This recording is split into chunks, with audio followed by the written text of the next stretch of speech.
صفحہ نمبر 42، آیت نمبر ہے 37، آیت نمبر ہے 37۔ بسم اللہ الرحمن الرحیم، الحمد للہ رب العالمین، والصلاة والسلام علی سید الانبیاء والمرسلین وعلی آلہ واصحابہ اجمعین۔ اما بعد فاعوذ باللہ من الشیطان الرجیم، بسم اللہ الرحمن الرحیم۔ فمن أظلم ممن افترى على الله كذبا أو كذب بآياته أولئك ينالهم نصيبهم من الكتاب حتى إذا جاءتهم رسلنا يتوفونهم قالوا أين ما كنتم تدعون من دون الله قالوا ضلوا عنا وشهدوا على أنفسهم أنهم كانوا كافرين۔ صدق اللہ مولانا العظیم۔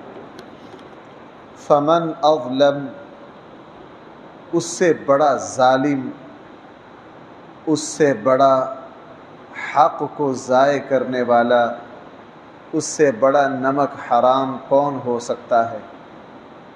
ممن افترا علی اللہ کذبا، جو اپنے رب پر بھی جھوٹ گھڑ دے، جو گھڑے اللہ تعالیٰ پر جھوٹ، او کذب بآیاتہ، اس سے بڑا ظالم کون ہو سکتا ہے جو اپنے رب کے احکام کو جھٹلائے۔ اللہ پر جھوٹ باندھنا کیا ہے؟ اللہ تعالیٰ نے کسی کو اپنی اولاد نہیں بنایا۔ اللہ تعالیٰ کی طرف اولاد کی نسبت کرنا، عیسیٰ علیہ السلام اللہ کے بیٹے ہیں، عزیر علیہ السلام اللہ کے بیٹے ہیں، یہ کہنا اللہ تعالیٰ پر جھوٹ باندھنا ہے، اپنے رب کے حق کو ضائع کرنا ہے۔ اللہ تعالیٰ نے کسی شخص کو نبی نہیں بنایا، اس کا نبوت کا جھوٹا دعویٰ کرنا کہ اللہ تعالیٰ نے مجھ پر وحی بھیجی ہے، یہ اللہ تعالیٰ پر جھوٹ باندھنا ہے، یہ اللہ تعالیٰ پر جھوٹ باندھنا ہے، اپنے اللہ کے حق کو ضائع کرنا ہے۔ اللہ کے علاوہ کسی اور کو سجدہ کرنا، یہ بھی اپنے رب کے حق کو ضائع کرنا ہے۔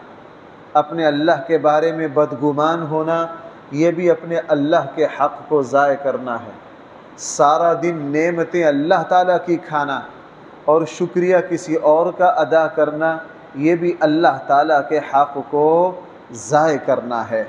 اس لیے فرمایا فمن اظلم، اس سے بڑا زیادتی کرنے والا کون ہوگا؟ ممن افترا علی اللہ کذبا، جو اللہ پر بھی جھوٹ باندھ دے، او کذب بآیاتہ، یا اپنے اللہ کی آیات کو جھٹلائے۔ آیات سے مراد یہاں احکام ہیں، جو اللہ کے احکام کو جھٹلائے۔ دیکھنا بھائی ذرا، احکام کو، اللہ کے حکموں کو جھٹلانا دو طرح کا ہے، ایک کفر ہے، ایک بدترین گناہ ہے۔ کفر یہ ہے کہ کوئی شخص یہ کہہ دے کہ میں اللہ کے اس حکم کو نہیں مانتا، جیسا کہ کافر اللہ کے خدا ہونے کو نہیں مانتے، اللہ تعالیٰ کے کسی بھی حکم کو نہیں مانتے۔ جو اس درجے کا انکار کرے گا وہ دائرہ اسلام سے باہر چلا جائے گا۔ ایک انکار وہ ہے جو آج کل ہم کرتے ہیں، ہم نظریہ اور عقیدہ کے اعتبار سے تو انکار نہیں کرتے۔ آج کا مسلمان عقیدہ اور نظریہ کے اعتبار سے تو اللہ کے ہر حکم کو مانتا ہے، لیکن عملی طور پر اللہ کے حکم کو نہ ماننا، یعنی اللہ تعالیٰ کے احکامات پر عمل نہ کرنا، اس کو عملی انکار کہتے ہیں۔ یہ اللہ کی نافرمانی ہے، اور آج کل ہمارے یہاں یہ بہت زیادہ ہے۔ اس لیے فرمایا او کذب بآیاتہ، جو اپنے اللہ کے احکام کو جھٹلائے۔ اگلی بات فرمائی اولئک ینالہم نصیبہم من الکتاب، یہ لوگ حاصل کریں گے اپنا لکھا ہوا حصہ، یعنی جو اللہ کو نہیں مانتے، اللہ کا انکار کرتے ہیں یا اللہ کی نافرمانی کرتے ہیں، ان کو دنیاوی نعمتوں سے طے شدہ حصہ ملے گا۔ اللہ تعالیٰ نے اس دنیا کا جو نظام رکھا ہے وہ مہلت پر رکھا ہے۔ بھائی وہ کس پر رکھا ہے؟ مہلت پر، معافی پر، نرمی پر، درگزر پر، احسان مندی پر۔ اس دنیا میں جو اللہ کی نافرمانی کر رہا ہے، اللہ کی نافرمانی نہیں کر رہا، سب کو ملے گا دنیا کا حصہ۔ بلکہ قرآن کریم نے دوسری جگہ بیان کیا جو اللہ کی نافرمانی کرتے ہیں ان کو زیادہ حصہ ملے گا۔ میں اس بات کو بہت زور دے کر کہتا ہوں، چونکہ شیطان ایمان والوں کو، نیک بندوں کو اس راستے سے مایوس کرتا ہے۔ آ کر وہ کہتا ہے جناب تو دن رات نمازیں پڑھتا ہے، تیرا فلاں محلے دار نہ نماز پڑھتا، نہ کبھی مسجد میں آیا، تیرا کاروبار چلتا نہیں، اس کا رکتا نہیں۔ بندہ پھر اپنی نماز سے مایوس ہوتا ہے۔ بھئی کیا کرتا ہے؟ اپنی نماز سے مایوس ہوتا ہے۔ یہ غلطی بھائی مجھے اور آپ کو کبھی نہ لگے۔ قرآن نے کئی جگہ اس حقیقت کو بیان کیا۔ اللہ تعالیٰ کی طرف سے کسی کو مال ملنا، مال نہ ملنا، یہ اللہ تعالیٰ کی رضا اور ناراضگی کا سبب نہیں ہے۔ دیکھو بھائی غزوہ بدر میں زیادہ اسباب کافروں کے پاس یا مسلمانوں کے پاس؟ کافروں کے پاس۔ ان کے پاس دنیاوی طاقت کا زیادہ ہونا کیا یہ دلیل بن سکتی ہے کہ اللہ ان سے راضی ہے؟ یہی غلطی تو ان کو لگی تھی مکہ والوں کو۔ سورہ قصص میں ہے کہ اگر اللہ تعالی ہم سے ناراض ہوتے تو اللہ تعالی ہمارے اوپر جو رزق کے دروازے کھول رکھے ان کو بند کر لیتے۔ فرعون کے بارے میں تاریخی کتابوں میں آتا ہے کہ اس بدبخت کا کبھی سر میں درد بھی نہیں ہوا تھا۔ اللہ نے فرعون کو اتنی مضبوط صحت دی تھی، ادھر سے خدائی کا دعویٰ ہے اور ادھر سے اللہ تعالیٰ کی طرف سے جسمانی بیماری بھی فرعون پر نہیں۔ اس لیے اس بات سے کبھی بھی دھوکہ نہ لگے۔ اور بھائی یہاں ایک بات آپ سے ایک اور عرض کروں، نیکی اور تقوی کا مطلب یہ نہیں ہے کہ ہم یہ نماز اس لیے ہے کہ ہم اس سے کاروبار چمکاتے پھرے۔ اللہ تعالیٰ بعض مرتبہ آزماتے ہیں، اس لیے یہاں فرمایا یہ لوگ جو اللہ پر جھوٹ باندھتے ہیں، اللہ کا انکار کرتے ہیں، دنیاوی نعمتوں کا پورا پورا حصہ پائیں گے اپنا، اسے دھوکہ نہ کھانا، تو کہ اللہ تعالیٰ کے یہاں اس کی کوئی قدر و قیمت۔ وہ مشہور بات میں نے آپ کو بڑی مرتبہ سنائی ہے، نبی کریم صلی اللہ علیہ وسلم حضرت ابو ایوب انصاری کی دوسری منزل میں آرام فرما تھے، اور وہ دن تھے جب نبی کریم صلی اللہ علیہ وسلم نے 1 مہینہ کے لیے اپنی بیویوں سے علیحدگی اختیار کر لی تھی۔ نبی کریم صلی اللہ علیہ وسلم آرام کر رہے، حضرت عمر ملنے کے لیے آئے، حضرت بلال دروازے پر تھے کہ کسی کو ملنے کی اجازت نہیں۔ حضرت عمر نے عرض کیا اللہ کے حبیب کو میرا بتلائیے۔ حضرت بلال نے عرض کیا، حضرت عمر کو ملنے کی اجازت مل گئی۔ حضرت عمر جب اندر گئے تو جو منظر دیکھا بظاہر حضرت عمر کو جھٹکا لگا۔ وہ کیا؟ نبی کریم صلی اللہ علیہ وسلم صرف تہبند پہنے ہوئے ہیں، اوپر والے جس میں اطہر پر قمیض نہیں ہے، کھجور کی چٹائی ہے وہ بھی زمین پر ہے، اللہ کے نبی اسی زمین کھجور کی چٹائی پر لیٹے ہوئے ہیں، ہم اس چٹائی پر نہیں لیٹ سکتے۔ اور ادھر سے اللہ کے نبی کا جسم اطہر بڑا خوبصورت اور روحانی جسم کھجور کی چٹائی پر لیٹے تو نشان اور زیادہ پڑتے، اور دیکھا کہ پورے کمرے میں سوائے جو کے کچھ نہیں ہے۔ تو حضرت عمر رضی اللہ عنہ کو میں اپنے الفاظ میں کہہ رہا ہوں سمجھانے کے لیے، بظاہر دنیا کے اعتبار سے اللہ کے نبی کی کمزور حالت کو دیکھ کر حضرت عمر کو رونا آ گیا۔ رسول اللہ صلی اللہ علیہ وسلم نے لیٹے لیٹے پوچھا، ہے ابن خطاب کیوں روتے ہو؟ عرض کیا، اللہ کے حبیب، آپ دونوں جہانوں کے سردار ہیں اور آپ کے یہاں ہے کچھ نہیں ہے، اور وہ کافر جو اللہ کے دشمن ہیں، اللہ تعالیٰ نے ان کو اتنا مال و دولت دے رکھا ہے۔ بظاہر اس بات پر اللہ کے نبی کو خوش ہونا چاہیے کہ عمر نے میرے ساتھ ہمدردی کا اظہار کیا، لیکن نہیں، چکے تو عمر غلطی کر رہے تھے بہت بڑی۔ رسول اللہ صلی اللہ علیہ وسلم کو جوش آ گیا، آپ اٹھ کر بیٹھ گئے اور آپ نے کہا، یا ابن خطاب، اے خطاب کے بیٹے، تو ابھی تک اسی غلطی میں پڑا ہوا ہے؟ گویا کہ تو نے اللہ کے نبی کے اوپر اللہ کا فضل ہے یا نہیں ہے اس کو دنیاوی اسباب سے پرکھا ہے، دنیاوی اسباب سے پرکھا ہے۔ تو اللہ کے نبی ناراض ہو گئے اور فوراً حضرت عمر نے اپنی غلطی کی تصحیح کی۔ اپنی غلطی کی کیا کی؟ اس کا نتیجہ کیا تھا؟ اس کا نتیجہ یہ نکلا، حضرت عمر رضی اللہ عنہ کے زمانے میں مسلمانوں کو اللہ نے جتنی فتوحات اور مال و دولت دی بعد میں کبھی نصیب نہیں ہوئی۔ دنیا کے آدھے کے لگ بھگ حصے پر حضرت عمر رضی اللہ عنہ نے اپنی سلطنت کو قائم کی، لیکن اس زمانے میں بھی فقر و فاقہ۔ سمجھ گئے کہ مال و دولت کا زیادہ ہونا یہ کوئی اللہ کے فضل کی علامت نہیں ہے، اللہ کے فضل کی علامت نہیں ہے۔ دنیا سے گئے، حضرت عمر جب فوت ہوئے ان کی جائیداد کا اندازہ لگا لیجئے کہ 24 لاکھ مربع میل یا 22 لاکھ مربع میل کے بادشاہ یا حاکم یا گورنر جس نے 22 لاکھ مربع میل پر حکومت کی ہو، آیا اس کی جائیداد کیا بنتی ہے؟ کچھ بھی نہیں، کچھ بھی نہیں۔ اور جاتے جاتے اپنے بیٹے کو بھی کہہ گئے کہ بیٹا یہ حکومت کی ذمہ داری نہ لینا، بڑی بھاری ذمہ داری ہے۔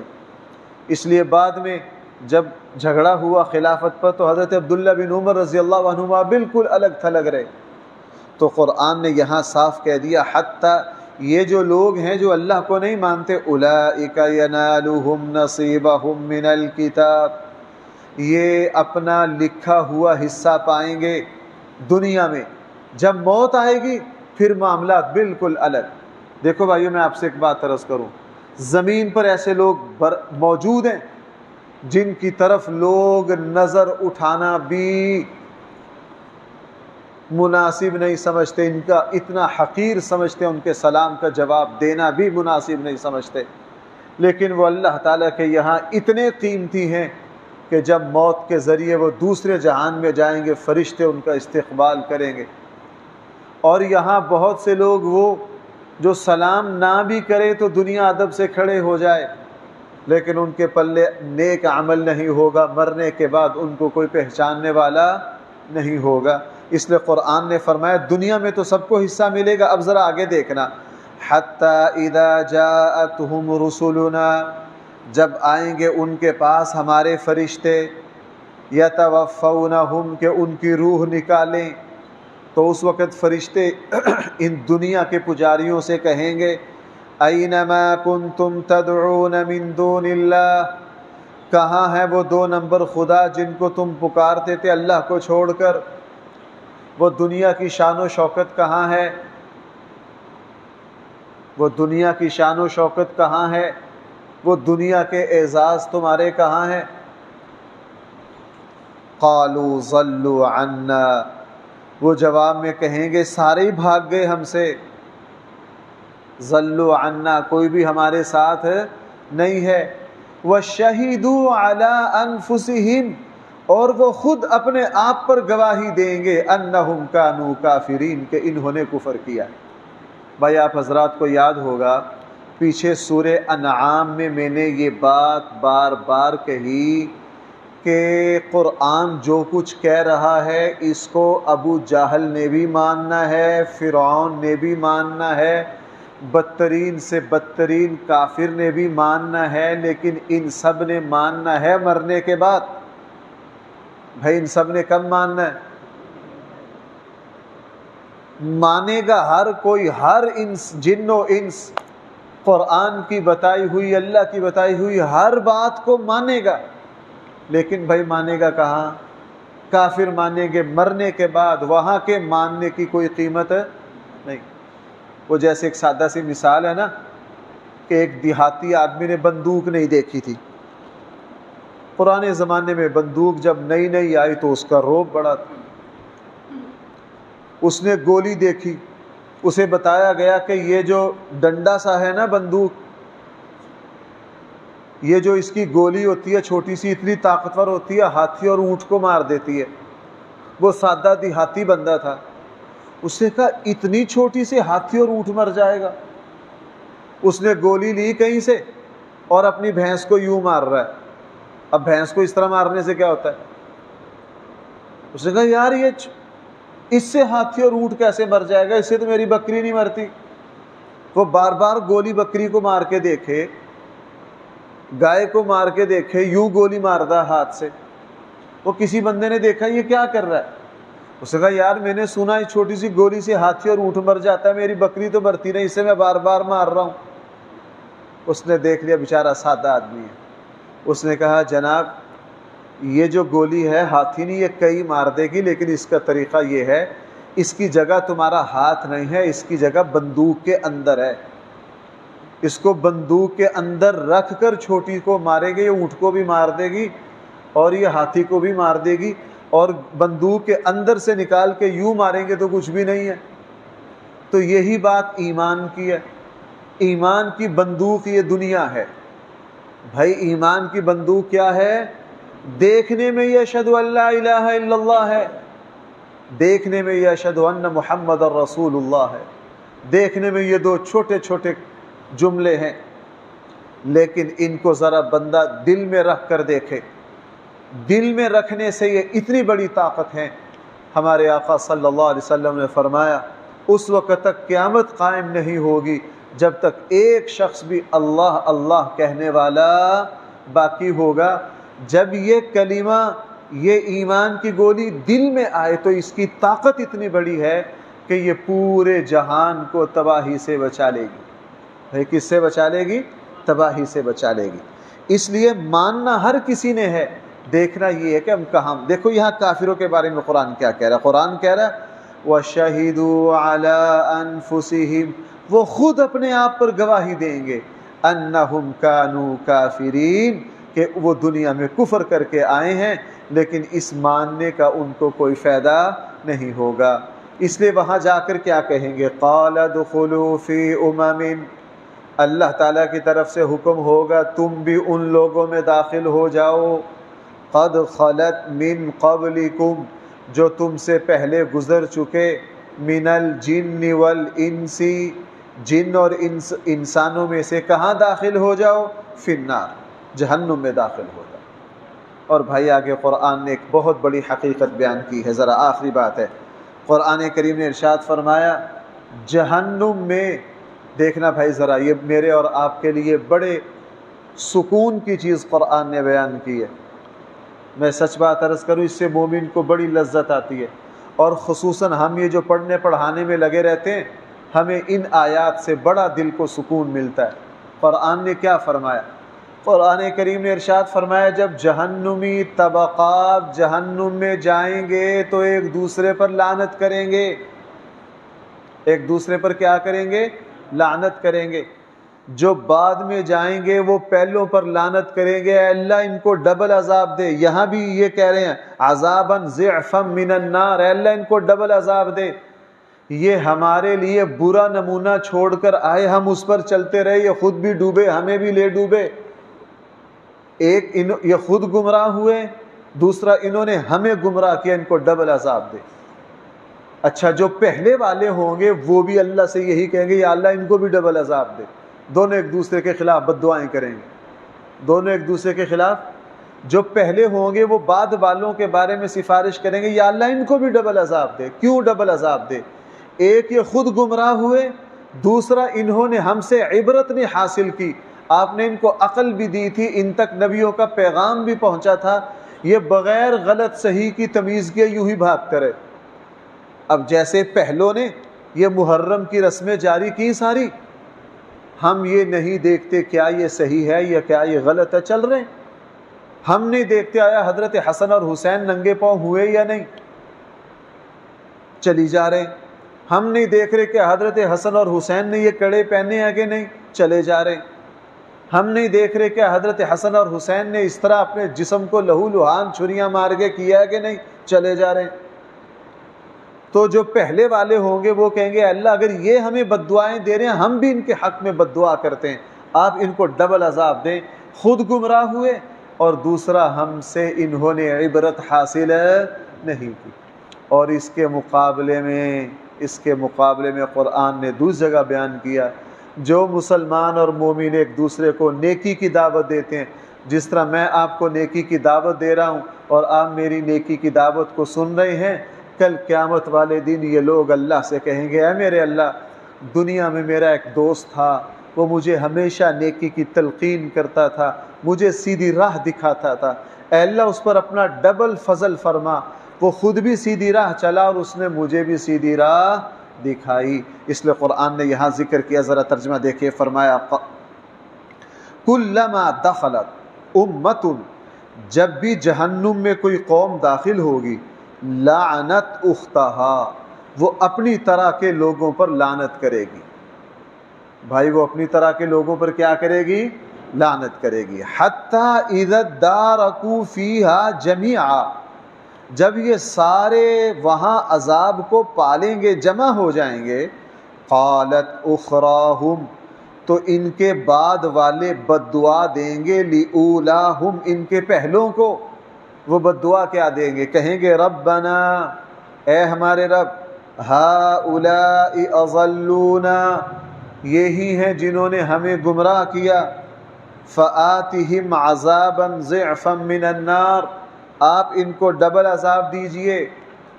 اچھا دوسرے کیا کہیں گے؟ قال لکل ضعف، اور کہیں گے ہر ایک کے لیے ڈبل ہے.